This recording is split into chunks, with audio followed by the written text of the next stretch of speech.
This is Reverend Wendy Craig Purcell from the Unity Center in San Diego with a quick recap of the message I gave on Sunday. I talked about the things we can learn from the oyster and how when it gets an irritant within its shell, it secretes a substance called nacre that eventually surrounds that irritant and creates a beautiful pearl.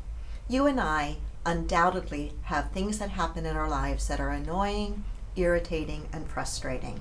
And in fact, the way that we handle and respond to those things really does say an awful lot about how much we have grown emotionally and spiritually.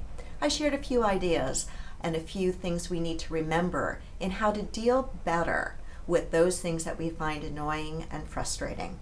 First, we need to remember that, quite frankly, no matter how much we pray and meditate, stuff still happens. Our prayer and meditation work certainly helps us to deal better with those things, but it doesn't eliminate them from our lives completely.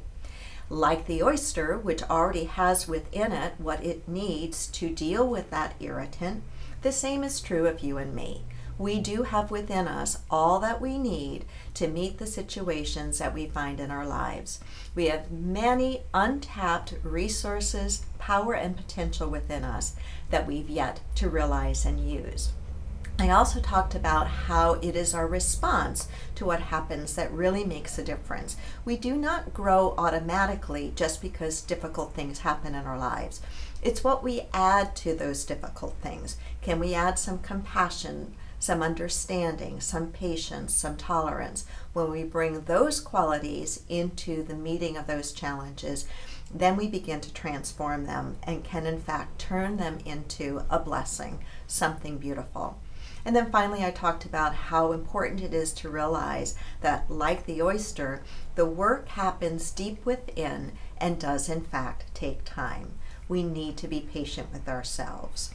Carl Jung said that when we are irritated by things in other people or around us, that experience actually reveals quite a bit about ourselves.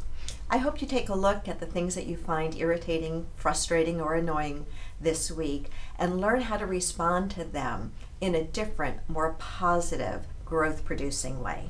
Namaste.